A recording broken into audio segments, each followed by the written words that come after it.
What's going on, everybody? Welcome back to my YouTube channel. My name is Tiny Tyler, and in today's video, we're talking Spider-Man Brand New Day. This is going to be a non-spoiler review.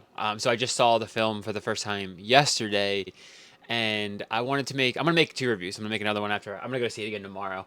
And then after I see it a second time, I'm going to make like a full-scale review with potential spoilers and all of the details from the film where we get into that. But this one, just a non-spoiler review, just my thoughts and feelings on the film, without ruining anything.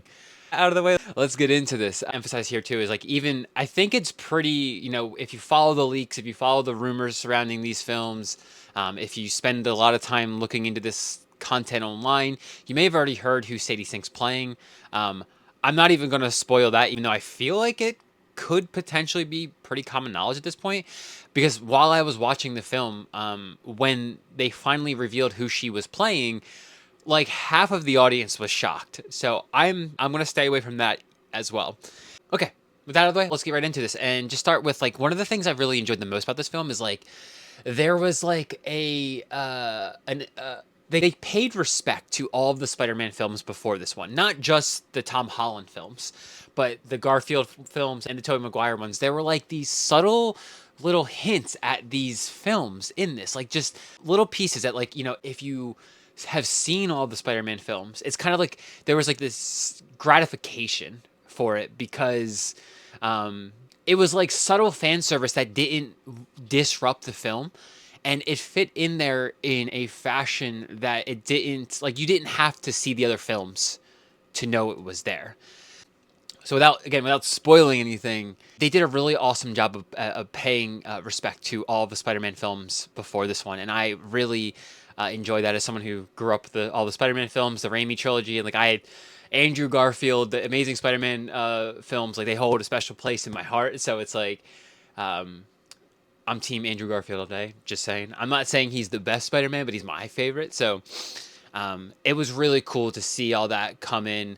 It wasn't like fan service for the sake of fan service. Like it genuinely fit into the plot and the scenes that it was in, without it being like in your face and without you needing to see all of those films for it to make sense. With that being said, now, like, I'm going to use it to pivot into, this film, even though this is the fourth Tom Holland Spider-Man film, like, it stood on its own pretty well.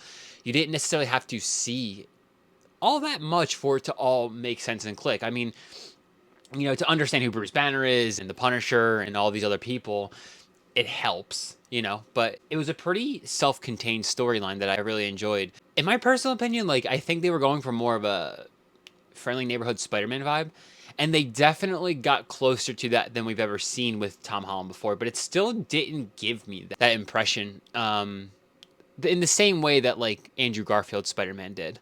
But again, it's not one of those things that pulls away from the film because it was pretty well put together, all things considered. There's a lot of good things about this. I mean, it connected to the MCU in a subtle but like important way. There wasn't anything like, again, in your face about it, and there's just like subtle nuances where you can start to see where they might be going with certain storylines later. Honestly, after watching it, I don't know how this film excludes Spider-Man from being in Doomsday, unless that's intentional. But yeah, I mean, like, kind of like this one, in some ways, I was imagining it would be similar to Ant-Man and the Wasp, where it would explain why Ant-Man wasn't a part of Infinity War, but also tie him into the bigger story more like they did with the post-credit scene of that film. And they didn't necessarily do that with this one. So now I'm kind of wondering if he's actually going to be in Doomsday, but we'll see. The humor was really good in this. Nothing like knock your socks off, but it was like consistently funny. You'd have like highs and lows, not highs and lows. Like it would, like, there'd be a funny moment, and then it would kind of pan out, and then it would come back to being funny again. The relationship between Spider-Man and the Punisher was really cool. I'll speak for myself here, and it's almost exactly what I would have imagined it being when I saw the trailers. They have two almost opposing sides of being a hero, although Frank probably wouldn't consider himself a hero. They are on two different sides of the pendulum, or two different sides of the coin on that front. The way they approach things is different, and it's kind of fun to watch them clash in that regard. I mean, if you've seen the trailers, when Spider-Man webs Punisher's mouth shut like that, it's that, times 10 in the film, and it's really cool to watch their bickering and their bantering. And it's actually it's quite heartfelt too, towards the back end of the film, which is really cool. I want to talk about Sadie Sink. So again, I'm not going to spoil who she is. I don't know if they did this on purpose, but I almost want to say that they gave a little nod to Stranger Things at one scene. And when slash if you see the film, you'll know the scene when you see it, because it's, assuming you've seen Stranger Things, it's kind of obvious. But her performance was phenomenal, and that goes for, you know, everybody in this film. The performances were great. I mean, given the character that Sadie Sink played and the way they articulated it in the film was pretty cool. The performance that came out of it from her was pretty fucking amazing. And again, everybody as a whole, like, you know, Zendaya and the kid who plays Ned and John Bernthal, like, it was just awesome. Bruce Banner, it was really awesome. Performances were quite good. I think there's a lot in here that really does create a natural bridge into the mutant saga in a way where it doesn't feel like forced. They weren't going around saying mutants. They weren't really referencing X-Men or anything like that. They're just subtly starting to talk about genetic mutation.